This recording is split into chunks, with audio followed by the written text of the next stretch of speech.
La la la la la.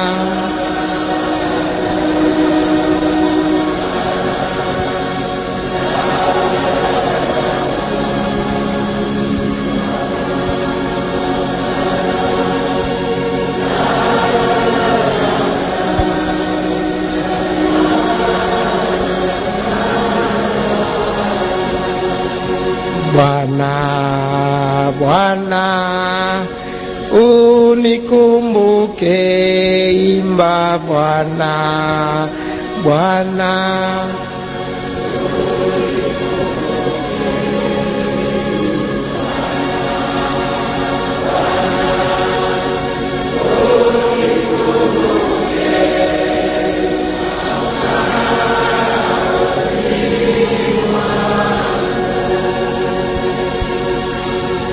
Tuketi.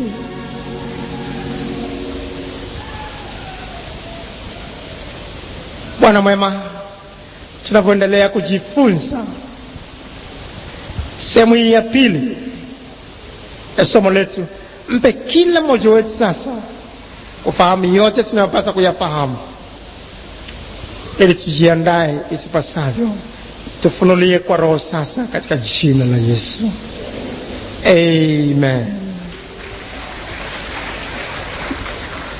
Tumesema watakuwepo watatu ambao watahusika kuleta dhiki kubwa. Wa kwanza ni Mungu mwenyewe. Tumesoma Isaya 26 mstari wa 21. Sasa tuangalie Yoeli sura ya kwanza mstari wa 15. Yoeli sura ya kwanza mstari wa 15.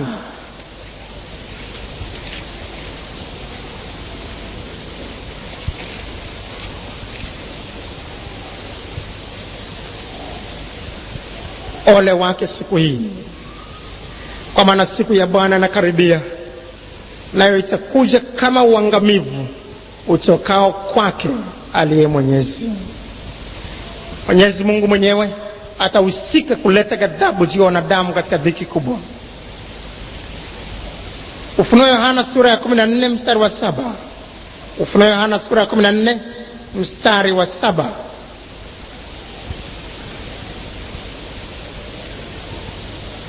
Akasema kwa sauti kuu, mcheni Mungu na kumtukuza, kwa maana saa ya hukumu yake imekuja. Msujudieni yeye aliyezifanya mbingu na nchi na bahari na chemichemi za maji. Inatajwa kuwa ni hukumu ya Mungu. Ufunuo Yohana sura ya 15 mstari wa 7 vivyo hivyo. Na mmoja wale wenye uhai wane akawapa wale malaika 7 vitasa 7 vya dhahabu, vimejaa ghadhabu ya Mungu aliye hai hata milele na milele. Ghadhabu ya Mungu itakuwepo juu ya watu watakaobaki wakati wa kunyakuliwa kwa kanisa, wakati wa dhiki kubwa sasa hapa duniani. Wengine wamenyakuliwa, wao wamebaki, ghadhabu ya Mungu itakuja juu yao. Lakini hebu jaribu kuanza kwamba ni Mungu anashusha ghadhabu yake. Sasa sio Mungu peke yake, Shetani naye atakuwa kazini. Naye ghadhabu ya Shetani kubwa sana. Sasa hivi tunaona Shetani akiwatesa watu kama gonjwa ya namna, akiwafanya watu waweze kuumia, waweze kuwa viziwi, wawe vilema, kuwafanya watu washindwe kutembea, kuwafanya watu wapoze. Kazi zote za Ibilisi zinazofanywa kama zilizokuja kwa Ayubu kuleta majibu juu ya watu zinaonekana juu ya uso wa dunia. Lakini ghadhabu yenyewe halisi ya Shetani bado itakuwepo wakati wa dhiki kubwa. Shetani atawashukia watu watakaobaki duniani kwa ghadhabu nyingi, akijua kwamba wakati wake uliobaki kabla ya kutupwa katika ziwa la moto milele na milele utakuwa umeendelea kuwa finyu, utakuwa ni mdogo sana. Na kwa sababu hiyo ataona ndio wakati wa kumalizia hasira yake juu ya watu wengine. Ufunuo Yohana sura ya 12 mstari wa 12, akijua yeye mwenyewe naye muda si mrefu ataanza kushughulikiwa kipekee. Sasa atawasha hasira yake kipekee juu ya watu nyakati hizo. Kwa hiyo shangilieni yenye mbingu nanyi mkao humo, ole wa nchi na bahari. Yani ole wa hawa watakaokuwa wamebaki, Kwa maana yule ibilisi ameshuka kwenu mwenye ghadhabu nyingi, akijua kuwa na wakati mchache tu. Shetani yeye naye atakuwepo kipekee kuwatesa watu, lakini sio hawa wawili tu, watatu atakuwa ni mpinga Kristo. Leo tunawapinga Kristo mbalimbali ambao wako duniani. Watu wanaosema Yesu Kristo sio mwana wa Mungu ni wapinga Kristo. Watu wanasema Yesu Kristo hakuja katika mwili ni wapinga Kristo. Watu ambao wanasema Yesu Kristo si Mungu ni wapinga Kristo. Watu ambao wanasema hakuna kuokoka duniani, wakati jina Yesu lenyewe maana yake katika Mathayo 1:21, kwa maana ndiye yeye atakayewaokoa watu wake na dhambi zao. Watu wanaosema hakuna kuokoka duniani, hawa ni wapinga Kristo. Wanaipinga kazi yote aliyoifanya Yesu msalabani hapa alipokuja kututafuta na kutuokoa wenye dhambi. Hawa ni wapinga Kristo. Wapinga Kristo namna nyingi wako duniani hata leo, wanaendelea kufanya kazi zao, lakini yuko mmoja mpinga Kristo anayekuja. Waraka wa kwanza Yohana sura ya 2 mstari wa 18. Waraka wa kwanza Yohana sura ya 2 mstari wa 18. Watoto, ni wakati wa mwisho. Na kama vile mlivyosikia kwamba mpinga Kristo iwaja, angalia neno hilo, mpinga Kristo mmoja, sio wengi. Kuna mmoja na kuna wengi. Watoto, ni wakati wa mwisho. Na kama vile mlivyosikia kwamba mpinga Kristo iwaja, hata sasa wapinga Kristo wengi wamekwisha kuwapo. Kwa sababu hiyo tutajua ya kuwa ni wakati wa mwisho. Wapinga Kristo wengi wamekwisha kuwapo, lakini huyo mpinga Kristo mmoja anakuja. Yuko mmoja anaitwa mpinga Kristo kwa namna ya tofauti na wapinga Kristo wa sasa. Na huyo pia anajulikana katika Biblia zetu kwa majina mbalimbali. Na majina hayo ni haya yafuatayo. Anaitwa mpingamizi, anaitwa vile vile asi, anaitwa vile vile chukizo la uharibifu, na vile vile anaitwa mnyama. Kwa nini anaitwa mnyama? Atakuwa ni mkatili sana kama ukatili wa wanyama. Kama jinsi simba asivyokuwa na huruma anavyoweza kumchana paa, kama mbwa mwitu anavyoweza asiyekuwa na huruma ambaye anaweza kumrarua paa wakati anakimbia, alafu akamrarua vipande viwili akaviachanisha namna kama unavyochana karatasi. Ukatili wa kinyama namna hiyo unamfanya huyu mpinga Kristo huitwa mnyama. Angalia sasa Biblia yako katika Wathesalonike wa pili sura ya 2 mstari wa 1 mpaka wa 8. Wathesalonike wa pili sura ya 2 mstari wa 1 mpaka wa 8. Biblia hapo inasema hivi: basi ndugu, tunakusiini kwa habari ya kuja kwake Bwana wetu Yesu Kristo na kukusanyika kwetu mbele zake, kwamba msifadhaishwe upesi hata kuiacha nia yenu, wala msisitishwe kwa roho wala kwa neno wala kwa haraka unaodhaniwa kuwa ni wetu, kana kwamba siku ya Bwana imekwisha kuwapo. Mtu awaye yote asiwadanganya kwa njia yoyote, maana haiji usipokuja kwanza ule ukengeufu, akafunulia ule mtu wa kuasi, mwana uharibifu. Kuja kwake Bwana wetu Yesu Kristo hakuji mpaka afunuliwe mpinga Kristo, ufunuliwe ukengeufu. Hapa sasa ndipo watu wanapochanganya mambo, na ndio maana tunakwenda hatua kwa hatua ili tuifahamu kweli, hata tuifundishe kweli pia na kuwasaidia wengine katika jina la Yesu. Kuna kuja kwa Yesu mara mbili tofauti. Wakati wa kunyakuliwa kwa kanisa, Yesu atakuwa amekuja, lakini hatatua juu ya uso wa dunia, lakini atakuwa mawinguni na atapaa na watakatifu wake huko na kufanya harusi ya mwanakondoo katika kipindi cha miaka 7 wakati wa dhiki kuu hapa. Halafu atarudi tena na watakatifu wake duniani kutawala katika utawala unaoitwa utawala wa miaka 1000 ya Kristo duniani, ambao tutauangalia katika matukio yanayopata huko. Atakapokuja na watakatifu wake 1000 atatua kwenye mlima wa Mizeituni, pale pale alipopaa kwenda mawinguni, alipopaa wakati ule akiwaacha wanafunzi wake. Na atakuwa amekuja na farasi mweupe, na hao wengine watakatifu wake aliowachukua wakati kwenye kulia kwa kanisa watakuwa wamekuja pamoja naye, na watakuja sasa duniani tena. Na huko ndiko kunaitwa kuja kwa Yesu Kristo mara ya pili duniani. Kuja kwa Yesu Kristo mara ya pili duniani, ambapo atakanyaga dunia kwenye mlima wa Mizeituni. Tutaangalia juu ya somo la kuja kwa Yesu Kristo mara ya pili duniani mbele kidogo katika mfululizo wa matukio haya. Wakati huo sasa, kipindi hicho cha kuja kwa Yesu mara ya pili duniani kitatanguliwa na kipindi hiki cha dhiki kuu. Sasa watu wanachanganya mambo haya, wanafikiri ni kunakotajwa hapa ni kunyakuliwa kwa kanisa, hicho ni kitu kingine, na kuja kwa Yesu Kristo mara ya pili duniani ni kitu kingine. Wakati wa kunyakuliwa kwa kanisa, Yesu Kristo anapaa mawinguni, anakuwepo tu mawinguni kule, na sisi tunakwenda kumlaki hewani. Lakini wakati wa kuja kwa Yesu Kristo mara ya pili duniani, atakuja duniani kabisa kutawala katika utawala wa miaka 1000 duniani, na atakuja na watakatifu wake na kutua pale pale katika mlima wa Mizeituni alipoondoka, alipopaa kwenda mawinguni. Baada ya kufahamu tofauti hiyo, sasa tutaenda pamoja.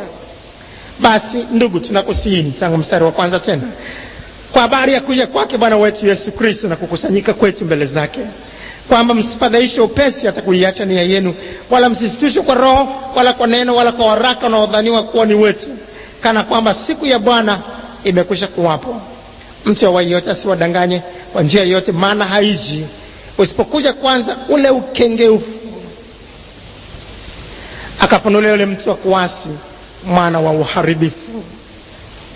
Mtu wa kuasi, mwana wa uharibifu, yote ni majina yake huyo mpinga Kristo. Yule mpingamizi ni jina lake bado, ana majina mengi. Ajinuaye nafsi yake juu ya kila kiitwacho Mungu ama kuabudiwa, hata yeye mwenyewe kuketi katika hekalu la Mungu, akijionyesha nafsi yake kana kwamba yeye ndiye Mungu. Je, amkumbuke ya kuwa wakati nilipokuwa hapa pamoja nanyi naliwaambieni haya? Na sasa lizuialo mwalijua, yule apate kufunuliwa wakati wake. Maana ile siri ya kuasi hivi sasa inatenda kazi, lakini yuko azuiaye sasa hata atakapoondolewa. Anayezuia kufunuliwa kwa mpinga Kristo ni kanisa, watu waliokolewa ambao watanyakuliwa kwanza, ndipo atakapofunuliwa huyu. Anayetaja kuzuia kufunuliwa kwake huyu mpinga Kristo ni kanisa, likiondoka atafunuliwa. Mstari wa 8, hapo ndipo atakapofunuliwa yule asi, jina lake jingine asi, ambaye Bwana Yesu atamuua kwa pumzi ya kinywa chake na kumangamiza kwa ufunuo wa kuwapa kwake. Tutajifunza jinsi atakavyoangamiza huyu wakati wa kuja kwa Yesu Kristo mara ya pili duniani katika masomo yanayofuata. Sasa Mathayo 24 mstari wa 15 bado anatajwa huyo mpinga Kristo kama ni chukizo la uharibifu. Mathayo 24 mstari wa 15, Mathayo 24 mstari wa 15 anayetajwa hapo ni mpinga Kristo, na anaitwa hapa chukizo la uharibifu. Basi hapo mtakapoliona chukizo la uharibifu lile neno na nabii Daniel limesimama katika patakatifu, asomaye na afahamu. Na anatajwa hapa chukizo la uharibifu ni mpinga Kristo. Ufunuo Yohana sura 13 mstari wa 1 mpaka wa 6 anazungumziwa sana hapa mnyama, ndio jina lake. Ufunuo Yohana sura 13 mstari wa 1 mpaka wa 6. Kisha nikaona mnyama akitoka katika bahari, mwenye pembe 10 na vichwa 7, na juu ya pembe zake ana vilemba 10, na juu ya vichwa vyake majina makufuru. Huyu mnyama anayetajwa hapa ni mpinga Kristo, ambaye atakuwa katili sana kwa ukatili wa kinyama. Na anatajwa hapa kutoka katika bahari. Kutoka katika bahari maana yake nini? Anatoka katika bahari gani? Bahari inayotajwa hapa katika unabii maana yake ni kusanyiko kubwa la watu. Mahali lilipo kusanyiko kubwa la watu panaitwa bahari. Na maana hii tunaipata katika maandiko yafuatayo. Ufunuo Yohana sura ya 17 mstari wa 15. Kabla tuendelee hapo, Ufunuo Yohana 17 mstari wa 15. Kisha kaniambia, yale maji uliyoyaona hapa katibu ile kahaba ni jamaa na makutano na mataifa na lugha. Jamaa na makutano na mataifa na lugha wanaitwa maji yaliyoonekana hapo. Yale maji uliyoyaona, yale maji uliyoyaona, makutano makubwa, mataifa na lugha. Mkutano mkubwa sana wa watu unapotokea panaitwa maji au bahari. Isaya 17 mstari wa 12. Isaya sura 17 mstari wa 12. Uvumi wa watu wengi, wanavuma kama uvumi wa bahari. Ngurumo ya mataifa wananguruma kama ngurumo ya maji mengi. Uvumi wa bahari unazungumziwa hapo, ni uvumi wa watu wengi. Bahari, watu wengi. Isaya 57 mstari wa 20. Isaya 57 mstari wa 20. Bali wabaya wanafanana na bahari iliyochafuka, maana haiwezi kutulia na maji yake hutoa tope na takataka. Wale wabaya wengi kwa pamoja wanafananishwa na bahari. Katikati ya sasa ya watu hao wengi, katikati ya bahari, hata sehemu nyingine katika bahari inaposema, katika Biblia inaposema bahari ikawatoa wafu wake, inazungumzia dunia iliyokaliwa na watu wengi. Bahari kutoa wafu wake inazungumzia dunia kutoa watu watakaokuwa wamekufa, kama tutakavyoweza kuona huko mbeleni katika masomo yanayofuata katika ufufuo wa wafu na kadhalika. Sasa mnyama anatajwa hapa kwamba atatoka katika bahari. Maana yake atatoka katikati ya watu walioko duniani. Kwa hiyo huyo mnyama atakuwa mtu kabisa kabisa ambaye amekuwako duniani. Kwa hiyo kwa sababu sasa tuko nyakati za mwisho, tuko ukingoni kabla ya mambo haya kutokea, ina maana huyo mtu tayari hata sasa yuko. Huyo mpinga Kristo ni mtu kabisa wa kawaida, yuko hata sasa. Na kinachozuia kufunuliwa kwake ni kanisa. Hata kanisa itakapoondolewa, katika kunyakuliwa kwa kanisa, ndipo itakapofunuliwa. Turudi katika Ufunuo Yohana 13 sasa. Ufunuo Yohana sura 13 mstari wa 1 kuendelea mpaka mstari wa 6. Kisha nikaona mnyama akitoka katika bahari, mwenye pembe 10 na vichwa 7, na juu ya pembe zake ana vilemba 10, na juu ya vichwa vyake majina ya makufuru. Vichwa, pembe na vilemba ni alama ya nguvu na utawala. Ufunuo Yohana sura 17 mstari wa 3. Akanichukua katika roho hata jangwani, nikaona mwanamke ameketi juu ya mnyama mwekundu sana, mwenye kujaa majina ya makufuru, mwenye vichwa 7 na pembe 10. Sasa angalia mstari wa 9 mpaka 13, natoa ufafanuzi.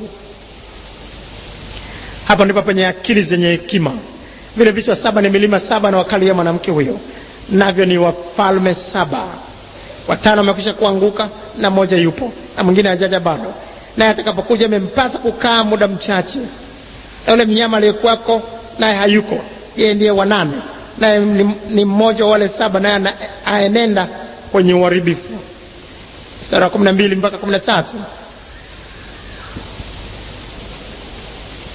Na zile pembe 10 ulizoziona ni wafalme 10, ama hawajapokea ufalme bado, lakini wapokea mamlaka kama wafalme muda wa saa moja pamoja na yule mnyama. Hawa wana shauri moja, na wampa yule mnyama nguvu zao na mamlaka yao. Nguvu za kifalme, mamlaka ya kipekee, ndio inayozungumzwa kwamba ni vichwa 7 na pembe 10, lemba 10. Yote haya yanazungumzia mamlaka anayokuwa nayo mtu. Na yule mnyama niliyemwona alikuwa mfano wa chui.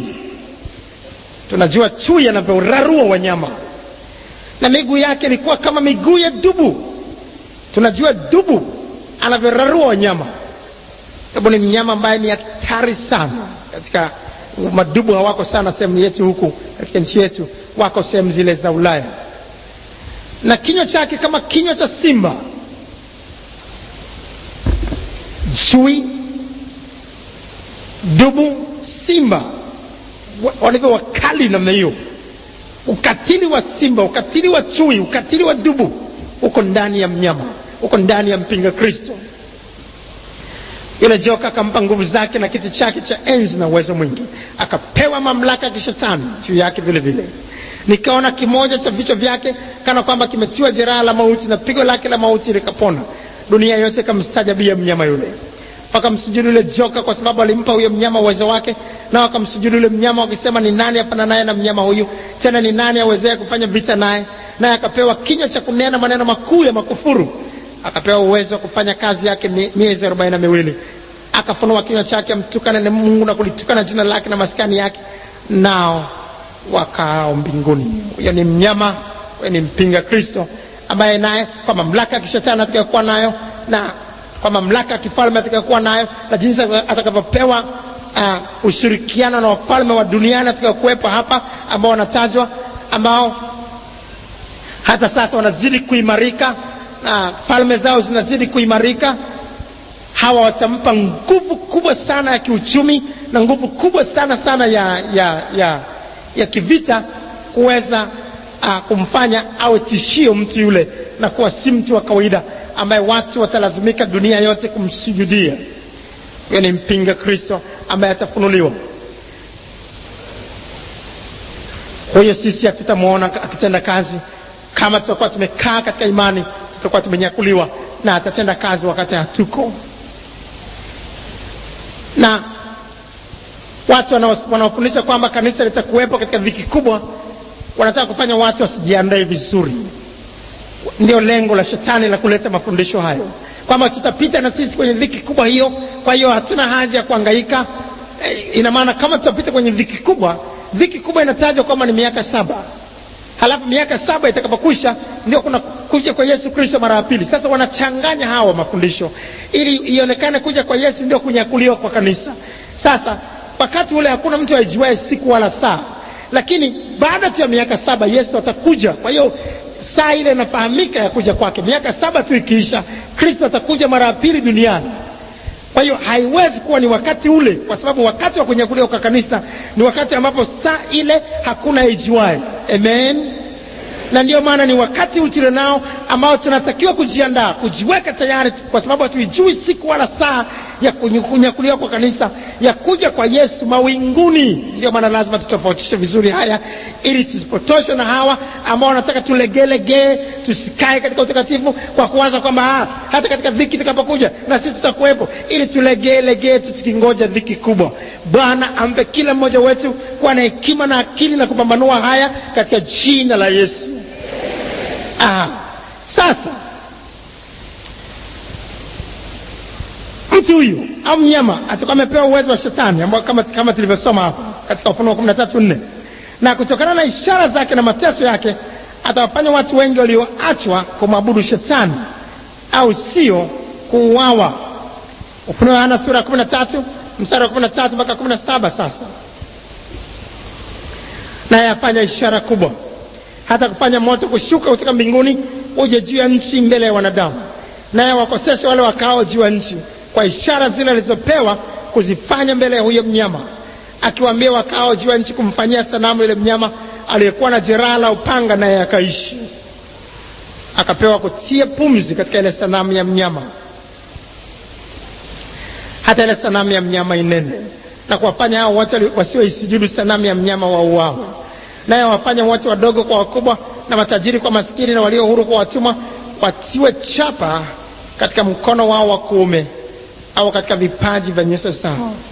Tena kwamba mtu awaye yote asiweze kununua wala kuuza isipokuwa na chapa ile, yani jina la mnyama yule, au hesabu ya jina lake. Hapa ndipo penye hekima. Yeye aliye na akili na hesabu ya mnyama huyo, maana ni hesabu ya kibinadamu, na hesabu yake ni 666. Ili kwa sababu atakuwa na mamlaka ya kipekee. Atawafanya watu wamsujudie, na mtu ambaye hatakubali hiyo chapa ya 666 hawezi kununua wala kuuza, na akikubali analazimika kumsujudia yule mnyama. Sasa hapa mwenye akili yafahamu, jumuiya ya nchi za Ulaya hivi tunavyozungumza wanaandaa sarafu moja ambayo inatarajiwa kuzinduliwa mwakani, na sarafu hii ambayo itatumika katika nchi za Ulaya, ambayo itakuwa ya jumuiya za nchi za Ulaya, inatarajiwa kuwa na nguvu sana kuliko dola ya Marekani tulionayo leo. Leo dola ya Marekani inatamba sana, lakini sarafu hiyo itakayozinduliwa inatarajiwa kuwa na nguvu sana kuliko dola ya Marekani. Na sarafu hiyo inayoandaliwa ina chapa ya 666, na sarafu hiyo inakusudiwa kutumika kote duniani. Wataalamu wa mambo ya nyakati za Biblia wanabashiri kwamba hiyo sarafu ya 666 ndiyo ambayo itatumika kuuza au kununua, na wewe atakayetumia sarafu hiyo sasa kwa nyakati hizo tayari atalazimika kumsujudia yule mnyama. Kwa hiyo tunapoona sarafu hiyo inaandaliwa kuzinduliwa muda sio mrefu ujao, mwenye masikio na asikie, apate kujua tuko karibuni sana sana sana. Jumuiya ya nchi za Ulaya itahusika kipekee sana. Nchi za Ulaya, mataifa yaliyo katika nchi za Ulaya yana nguvu la kipekee, yamejiimarisha kwa namna ya ajabu sana. Utaweza kuona hapa tuliposoma inazungumzia juu ya mfalme mmoja kuanguka na mwingine kupewa nguvu nyingine. Hapa yanazungumzia juu ya Ujerumani ambaye kulikuwa na magharibi na mashariki, na Ujerumani mashariki kaanguka na kuzaa ufalme mwingine mkubwa wa Ujerumani ya leo, ambayo ina nguvu na mamlaka ya kipekee, inatamba kwa namna ya kipekee sana Ulaya. Na mataifa yote haya yatakayokuwepo katika jumuiya ya nchi za Ulaya yatampa nguvu mpinga Kristo kwa namna ya kipekee, na chapa ya 666 ambayo inaonekana katika sarafu hizo ni mwanzo tu wa matayarisho ya huyo ambaye atafunuliwa kwa namna ya wazi sana wakati kanisa limenyakuliwa. Ndio tunaweza kujua kwamba muda uliobakia ni mchache sana. Mshike mkono jirani yako, mwambie muda uliobakia ni mchache sana.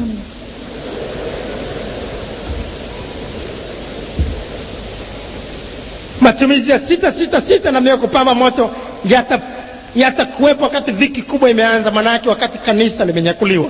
Kwa hiyo maandalizi haya tunayoona na kuwepo yanatutahadharisha kwamba tushike sana tulicho nacho, asije mtu akaitwaa taji yetu.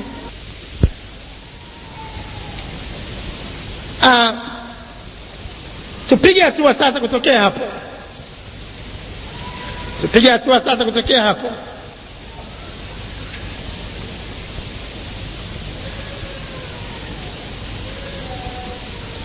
Watu watampokea huyo mpinga Kristo kwa namna ya kipekee na kumsujudia.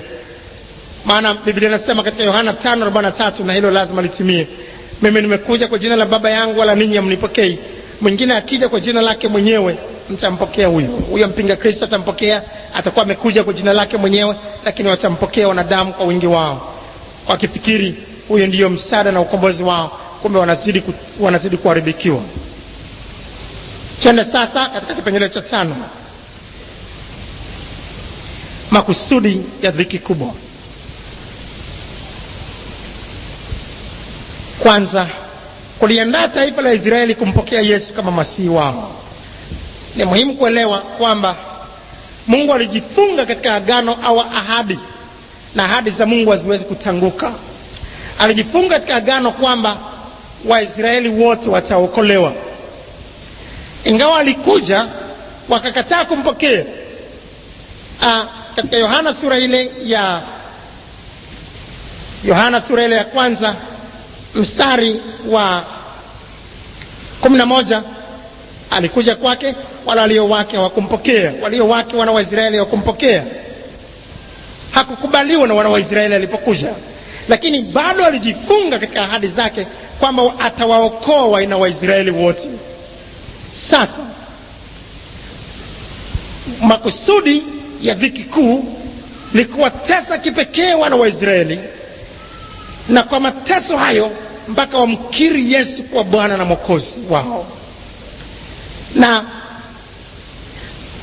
dhiki kubwa ya miaka 7 itawatesa wana wa Israeli, na wale watakaokuwa wamefuata masharti yaliyoelekezwa kama tutakavyoweza kuona hapa mbele kidogo.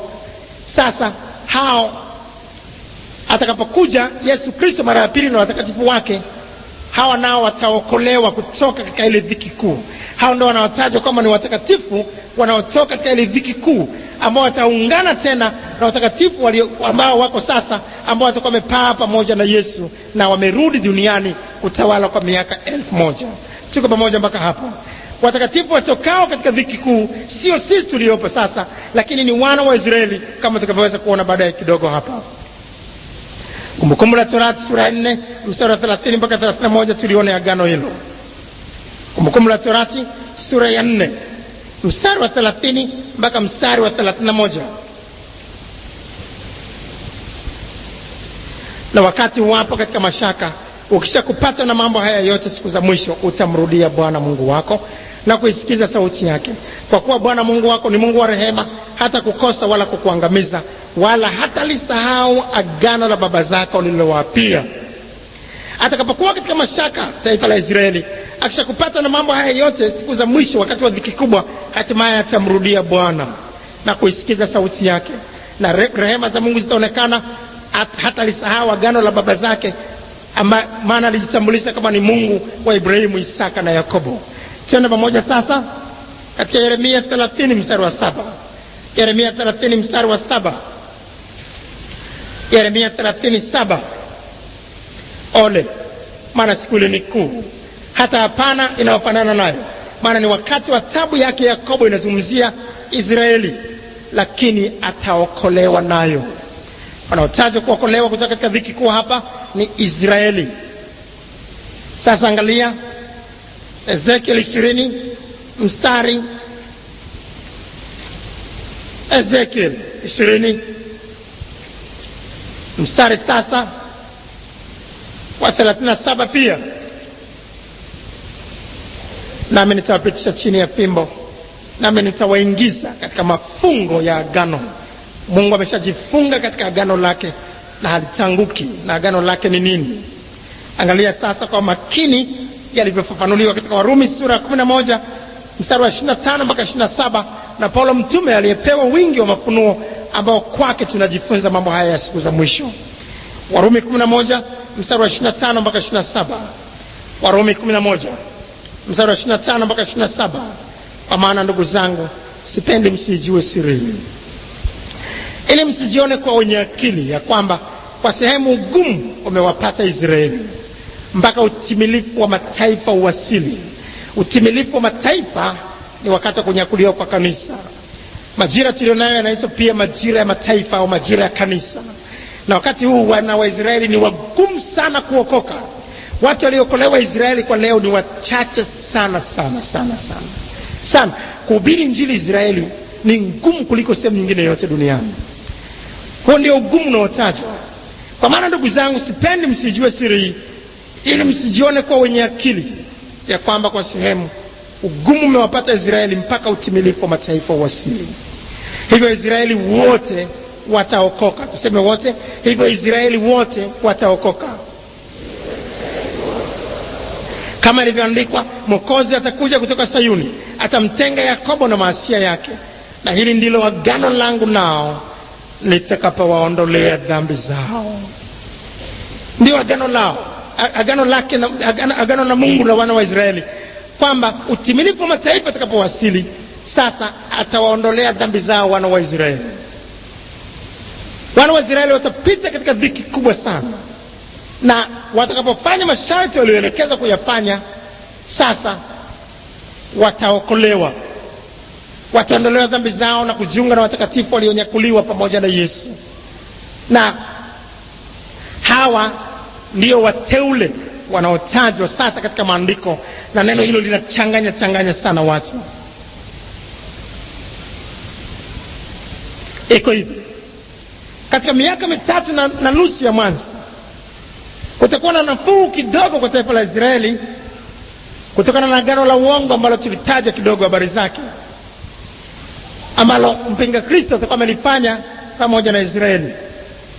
Lakini miaka 3.5 iliyosalia, chukizo la uharibifu litasimama kikamilifu juu ya taifa la Israeli. Angalia sasa Danieli 9 mstari wa 27. Danieli 9 mstari wa 27. Danieli sura 9 mstari wa 27. Na atafanya agano thabiti na watu wengi kwa muda wa juma moja, na kwa nusu ya juma hiyo ataikomesha sadaka na madhabihu, na mahali pake litasimama chukizo la uharibifu, na hivyo ataukoma na ghadhabu iliyokusudiwa imemwagwa juu yake mwenye kuharibu. Chukizo la uharibifu limesimama. Angalia vizuri Mathayo sasa 24. Mathayo 24 mstari wa 15 mpaka mstari wa 20 mpaka mstari wa 21. Tusome, itakuwa vizuri sasa. Wana wa Israeli wakati wa miaka 3.5 watashughulikiwa kipekee sana na mpinga Kristo, ili wao nao wamsujudie yule mnyama, wamsujudie huyo kikamilifu. Hapo mwanzo hakuna mambo ni mazuri tu kwao, ingawa sehemu nyingine watu wanapata dhiki kubwa, kwao kuna nafuu, wanachukuliwa kujisahau. Miaka 3.5 ya mwisho agano hilo litavunjwa na kukomeshwa. Sasa dhiki sio kwa kawaida itakuwa juu ya wana wa Israeli, kwa namna sio kwa kawaida. Sasa watakaofuata masharti haya ndio watakaookoka katika hao wana wa Israeli. Basi hapo mtakapoliona chukizo la uharibifu, wanaelezwa hapa hususan ni wana wa Israeli. Basi hapo mtakapoliona chukizo la uharibifu lile lililonenwa na nabii Daniel limesimama katika patakatifu, wasomaye na afahamu, ndipo walio katika Uyahudi, tuseme wote, ndipo walio katika Uyahudi. Maandiko haya yanazungumzia walio katika Uyahudi, yani Waisraeli, sio sisi wa Tanzania, hapana. Ndipo walio katika Uyahudi na wakimbilie milimani, na aliye juu ya dari asishuke kuvichukua vitu vilivyomo nyumbani mwake, wala aliye shambani asirudi nyuma kuichukua nguo yake. Anatakiwa akimbie ili asimsujudie mnyama, ili akikimbia hata akawa katika dhiki, akalishwa kwa shida huko atakakuwa, lakini huyo ndiye atakayesalimika atakapokuja kwa Yesu Kristo. Wote watakaokuwa wamesalimika, wana wa Israeli ambao watakuwa hawajamsujudia yule mnyama au kuipokea chapa yake, hao sasa watakuwa ni watakatifu watakaotoka katika dhiki ile kuu. Tunaanza kupambanua vizuri sana. Ndipo walio katika Uyahudi na wakimbilie milimani, na aliye juu ya dari asishuke kuvichukua vitu vilivyomo nyumbani mwake, wala aliye shambani asirudi nyuma kuichukua nguo yake. Ole wao wenye mimba na waamshao siku hizo, yani wanyonyeshao siku hizo. Ombeni ili kukimbia kwenu kusio wakati wa baridi wala siku ya Sabato. Wana wa Israeli mpaka leo wanashika Sabato kwa namna ya ajabu sana, hawaambiliki kuhusu Sabato. Na katika Sabato kuna mwendo unaoitwa mwendo wa Sabato. Matendo ya Mitume sura ile ya kwanza. Matendo ya Mitume sura ile ya kwanza, katika amri za Sabato, mtu wakati wa Sabato mtu hatakiwi kutembea zaidi ya mwendo wa Sabato. Matendo ya Mitume sura ya kwanza mstari wa 12. Kisha wakarudi kwenda Yerusalemu kutoka mlima ulioitwa Mizeituni ulio karibu na Yerusalemu, wapata mwendo wa Sabato. Umbali wa kutoka mlima Mizeituni mpaka Yerusalemu ndio mwendo unaoitwa mwendo wa Sabato. Chini kidogo ya maili moja. Chini kidogo ya maili moja, ni karibu sana. Watu wakuruhusiwa, watu kama wangetembea zaidi ya mwendo huo, mtu anatembea zaidi ya maili moja namna hiyo, anakwenda maili 5, maili 10, huyo anahesabika kuivunja Sabato. Sasa Waisraeli washika Sabato, Yesu anawaambia, si nyinyi mnashika Sabato yenu sana? Basi ombeni wakati wa kukimbia kwenu usio wakati wa Sabato. Maana kama itakuwa ni Sabato na mruhusi kukimbia, hamruhusi kutembea zaidi ya mwendo wa Sabato, mmekamatwa na mpinga Kristo, mmekwisha. Kwa hiyo ombeni kwamba wakati huo hautakuwa ni wakati wa kushika Sabato, wanaambia wana wa Israeli. Kwa kuwa wakati huo kutakuwa hapo dhiki kubwa ambayo haijatokea namna yake tangu mwanzo wa ulimwengu hata sasa, wala haitakuwapo kamwe. Hayo yanazungumziwa juu ya wakati wa wana wa Israeli. Sasa katika Mathayo 24 mstari wa 21 mpaka 22, Mathayo 24 mstari wa 21 mpaka 22. Kwa kuwa wakati huo kutakuwapo dhiki kubwa ambayo haijatokea namna yake tangu mwanzo ulimwengu hata sasa, wala haitakuwapo kamwe. Na kama siku hizo zisingelifupizwa, asingeokoka mtu yeyote, lakini kwa ajili ya wateule zitafupizwa siku hizo. Hapa ndipo kwenye watu wanapochanganywa. Wateule wanaotajwa hapa sio sisi tuliokolewa. Neno mteule au wateule linapotumika katika Biblia linatumika kwa maana 4 tofauti. Kwanza, Yesu Kristo. Isaya 42 mstari wa kwanza. Isaya 42 mstari wa kwanza. Isaya 42 mstari wa kwanza. Tazama mtumishi wangu nimtegemezaye, mteule wangu. Huyu anatajwa Yesu, ambaye nafsi yangu imependezwa naye. Tunajua alivyosema, huyu ni mwanangu mpendwa wangu nayependezwa naye. Anatajwa Yesu kama ni mteule wa Bwana. Pili, malaika watiifu. Timotheo 1:5-21 wanaitwa malaika wateule. Malaika watiifu wanaitwa malaika wateule. Hawa na wanaitwa wateule. Tatu, sisi tuliokoka. Tito 1:1, waraka wa kwanza Petro sura ya kwanza mstari wa kwanza mpaka wa pili, Warumi 8:33, Luka 18:7. Sisi tuliokolewa sasa vile vile tunaitwa wateule. Tito 1:1, tusome labda hapo kwa ukomboa wakati. Paulo mtumwa wa Mungu na mtumwa wa Yesu Kristo kwa ajili ya imani ya wateule wa Mungu. Hao wanatajwa ni watu waliokolewa. Wateule vile vile ni taifa la Israeli. Isaya 65 mstari wa 8 mpaka wa 9. Isaya 65 mstari wa 8 mpaka wa 9. Bwana asema hivi: kama vile divai mpya ipatikavyo katika kichala na mtu mmoja usema, usikiharibu kwa maana mna baraka ndani yake, ndivyo nitakavyotenda kwa ajili ya watumishi wangu ili nisiharibu wote. Nami nitaleta uzao toka Yakobo na mrithi milima yangu toka Yuda, na mteule wangu atairithi na watumishi wangu watakaa huko. Mteule hapa ni taifa la Israeli. Isaya vile vile 45 mstari wa 4, kwa ajili ya Yakobo mtumishi wangu na Israeli mteule wangu. Tuseme wote, na Israeli mteule wangu. Tena, na Israeli mteule wangu. Sasa katika Mathayo 24 mstari wa 21-22 kwamba siku hizo zinakupizwa kwa ajili ya wateule. Wanaotajwa wateule hapa ni Israeli mteule wake, ni wana wa Israeli, sio sisi tuliokoka sasa. Lazima tupambanue. Amen. Kwa hiyo hao ambao watakuwa hawajamsujudia mnyama, hao wana wa Israeli, hao ndio watakaookolewa sasa. Na hao ndio wanatajwa, watamtazama yeye aliyemchoma na kumwombolezea. Tutaona hayo juu ya kuja kwa Yesu Kristo mara ya pili tutakapokuwa tunaendelea na masomo yetu. Kwa hiyo kusudi la kwanza ni kuliandaa taifa la Israeli kumpokea Yesu kama Masihi wao, na kusudi la pili sasa ni kuleta hukumu ya adhabu juu ya wote ambao hawakukubali wokovu. Isaya 26 mstari wa 20 mpaka 21 tumesoma kwamba Mungu atashusha ghadhabu juu ya wale ambao wamekaa katika uovu, hawataki wokovu. Na Wathesalonike wa pili sura ya 2 mstari wa 7 mpaka 12 vile vile tunaona wale ambao hawakuipenda kweli na kutaka kuokolewa, sasa ghadhabu ya Mungu itashuka kwao. Hakuipenda ile kweli wapate kuokolewa, ghadhabu ya Mungu itashuka kwao. Mstari wa Wathesalonike wa pili, labda sura ya 2 tusome mstari ule wa 10 mpaka 12.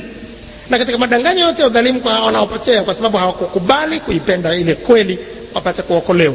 Kwa hiyo Mungu awaletea nguvu ya upotevu waamini uongo. Nguvu ya upotevu ni nguvu ya mpinga Kristo na ishara zake, ili wahukumiwe wote ambao hawakuiamini kweli, bali walikuwa wakijifurahisha katika udhalimu. Watu ambao hawajaokoka sasa watashughulikiwa na dhiki kubwa hii, lakini wao hawatakuwa na nafasi. Watu ambao sio Waisraeli ambao watabaki hawatakuwa na nafasi tena ya kutubu na kuokolewa. Pazia litakuwa limefungwa, majira ya mataifa yatakuwa yamefika, na wakati huo itakuwa ni wakati tu wa utimilifu wa mataifa utakuwa umewasili, itakuwa ni wakati tu wa taifa la Israeli. Twende sasa katika kipengele cha 6. Hali itakavyokuwa wakati wa dhiki kubwa. itakuwaje? Inatisha sana. Itakuwa ni kilio na kusaga meno. Kutakuwa na mateso na dhiki ambayo yatafanya watu wauawe na damu yao kumwagwa kama mavumbi na nyama yao kama mavi, wala hawatakuwepo watu wa kuwalilia wala kuwazika. Sefania 1 mstari wa 15. Sefania sura ya 1 mstari wa 15. Sefania sura ya 1 mstari wa 15. Sefania sura ya 1 mstari wa 15. Siku ile ni siku ya ghadhabu, siku ya fadhaa na dhiki, siku ya uharibifu na ukiwa, siku ya giza na utusitusi, siku ya mawingu na giza kuu. Fadhaa na dhiki. Mstari wa 17 mpaka 18. Nami nitawaletea wanadamu dhiki, hata watakwenda kama vipofu, kwa sababu wamemtenda Bwana dhambi.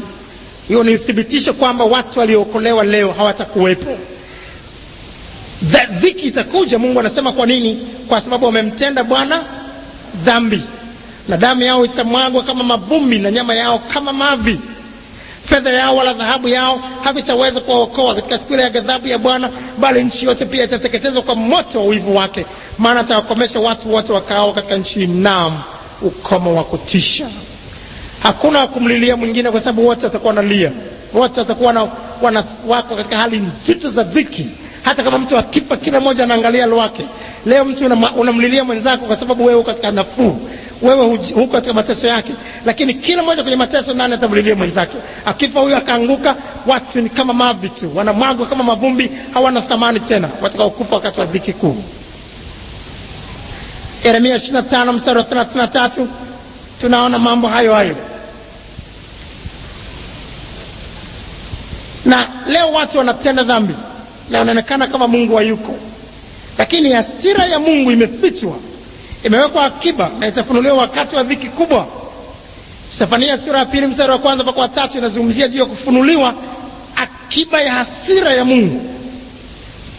Na tusome hapa Sefania sura ya 2 mstari wa 1 mpaka 3. Jikusanyeni taifa lisilo na haya, kabla hajaza hiyo amri, kabla hajapita siku ile kama makapi, kabla hajawajilia hasira kali ya Bwana, kabla hajawajilia siku ya hasira ya Bwana.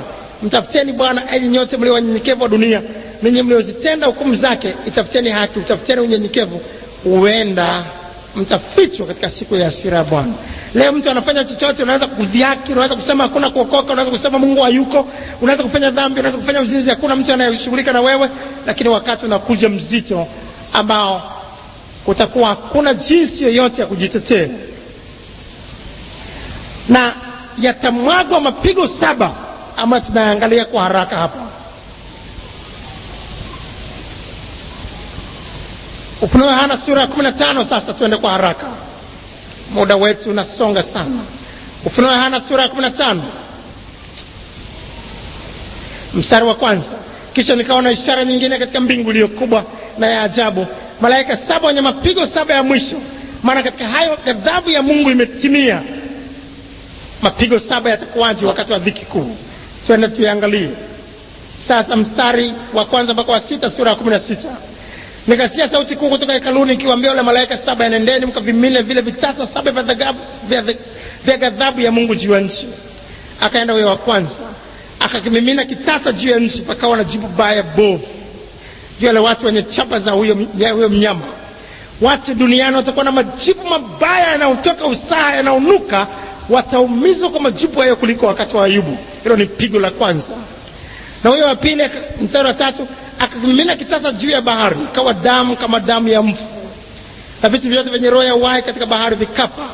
Na huyo wa 3 akakimimina kitasa chake juu ya mito, na chemichemi za maji zikawa damu. Nami nikamsikia malaika wa maji akisema, wewe mwenye haki uliyeko na uliyekuwa kwa mtakatifu, kwa kuwa umehukumu hivi, kwa kuwa walimwaga damu ya watakatifu na manabii, na wamewapa damu wainywe, na wamestahili. Maji yote yatageuzwa kuwa damu. Ukifungua bomba inatoka damu, unakunywa damu. kwa sababu wameua watakatifu na manabii na kuwatesa na kuwaua, wote watanywesha damu juu ya uso wa dunia. Watakunywa damu, damu itakuwa nzito kiasi kwamba watu wakinywa wanaweweseka mara moja na kuanguka chini na kuzimia. Itakuwa ni hali nzito sana kunywa damu wakati ule. Pigo jingine,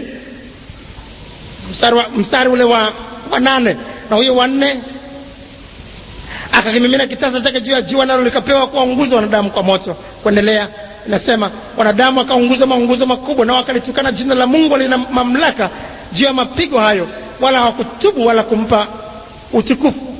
Jua litashushwa karibu sana na uso wa dunia.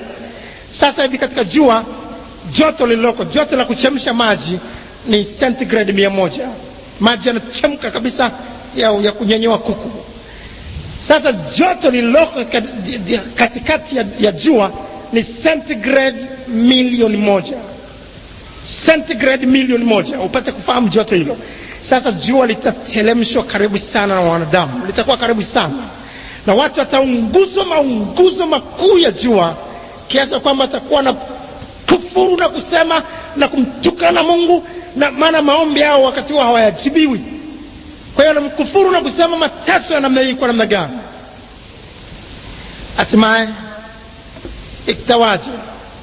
Mstari ule wa 18, mstari wa 21, pigo jingine, pakawa na umeme na sauti na radi, na palikuwa na tetemeko la nchi kubwa, ambalo tangu na damu kuwako juu ya nchi hapakuwa namna ile jinsi ilivyokuwa kubwa tetemeko hilo. Matetemeko, kila mmoja anatetema, kila mmoja anatetema. Hali ni nzito, ni mbaya. Hali ni nzito, ni mbaya sana. Hali ni nzito, ni mbaya. Baada ya tetemeko ikawaje sasa? Mstari wa 21, pigo zito na mvua ya mawe kubwa sana, ya mawe mazito kama talanta. Talanta ni kilo nyingi sana. Mawe yanaanguka juu ya wanadamu, mawe ya barafu, lakini yanaambatana na moto. Na mvua ya mawe kubwa sana, ya mawe mazito kama talanta, ikashuka kutoka mbinguni juu ya wanadamu. Wanadamu wakamtukana Mungu kwa sababu ya lile pigo la mvua ya mawe, kwa maana pigo lake ni kubwa mno. Mawe yanaanguka ya barafu, na mtu anasindiliwa na jiwe chini, lakini pale pale moto unafuata, wanaunguzwa. Watu watakuwa wanatamani kujiua, lakini kifo cha kujiua kitakuwa hamna. Ukichukua kisu, dhiki ni nzito, maana itakuwa hali ni nzito. Wakati mwingine hata kula hakuna kula, ni mateso, ni maumivu, hakuna kulala, hakuna mchana, hakuna usiku, ni maumivu. Hali ni nzito. Sehemu nyingine Biblia inasema nzige wataachiwa na kuanza kuwatafuna watu kwa namna ya kipekee, lakini kutakuwa hakuna kabisa kabisa kuuawa. Ufunuo Yohana sura 9 mstari wa 2 mpaka wa 6. Ufunuo Yohana sura 9 mstari wa 2 mpaka wa 6. Akalifungua shimo la kuzimu, moshi ukapanda kutoka mle shimoni kama moshi wa tanuru kubwa. Jua na anga vikatiwa giza kwa sababu ya ule moshi wa shimoni. Nzige wakatoka katika ule moshi, wakaenda juu ya nchi, wakapewa nguvu kama nguvu ilionayo nge wa nchi. Wakaambiwa wasiadhuru majani ya nchi, wala kitu chochote kilicho kibichi, wala mti wowote, ila wale watu wasio na muhuri ya Mungu katika vipaji vya nyuso zao. Wakapewa amri kwamba wasiwaue, bali wateswe miezi 5, na maumivu yao yalikuwa kama kuumwa na nge au mapo mwanadamu. Na siku zile wanadamu watatafuta mauti, wala hawataiona kamwe, na watatamani kufa, nayo mauti itawakimbia. Unajaribu kujiua, hakuna kujiua. Unajaribu hiki na kile, hakuna kujiua. Kila kitu kabisa cha kumfanya mtu afe kimekwisha kabisa. Wakati wote kwa kilio na kusaga meno, utakumbuka neno hili, utasema laiti ningenyakuliwa katika hawa walionyakuliwa. Tunapozungumza sasa na kutafakari kipengele kile cha 7, kwaya inakuja juu haraka. Jinsi ya kuikwepa dhiki kubwa. Kila anataka kuikwepa dhiki kubwa inabidi kujificha ndani ya vyumba na kufunga nyumba, kama wakati wa safina ya Nuhu. Isaya 26:20 tunafundishwa hivyo, kwa kufanya yafuatayo. Kwanza, kuhakikisha ametubu dhambi na kuziacha, na kuokolewa kwa kumwamini mwana wa Mungu Yesu Kristo. Mithali 28 mstari wa 13, azungamaye dhambi zake na kuziacha atapata rehema. Yohana 3:36, mwaminie mwana wa Mungu hahukumiwi. Pili, kukaa ndani ya Yesu Kristo na kulifuata neno lake na maagizo yake yote. Zaburi 119:6 alafu 9, kwa jinsi gani kijana asafishe njia yake, ni kwa kutii akilifuata neno lake na kufuata maagizo yake yote, ndipo huyo hataaibika na kubaki. Na tatu, kukaa mahali ambapo kuna mafundisho ya kweli ya neno la Mungu. Tuwe tayari kuelezwa lolote la kufanya. Tukiambiwa kumwacha mke wa pili, tuwe tayari kufanya hivyo. Tukiambiwa lolote lile, hiyo dhiki itakuwa kubwa kuliko hiyo dhiki tukaipata leo ya kuachwa na huyo mume au ya kumwacha huyo mume ambaye sio wako.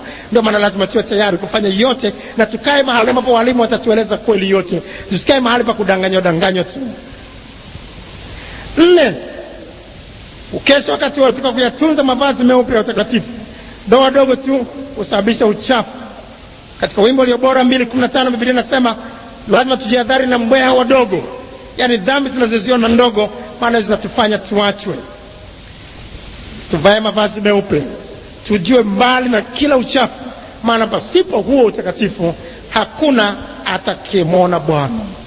Unaposikia wimbo huu wa kwaya, jiulize mwenyewe, utakuwa miongoni mwa hao watakaonyakuliwa au utakuwa miongoni mwa hao watakaoachwa katika dhiki kubwa? Je, utakuwa wapi? Tafakari mwenyewe, na baada ya kutafakari umwombe Bwana kurehemu. Umwambie Bwana asikupe nafasi, akupe neema ya kunyakuliwa. Usiwe miongoni mwa hao watakaoachwa katika dhiki kubwa.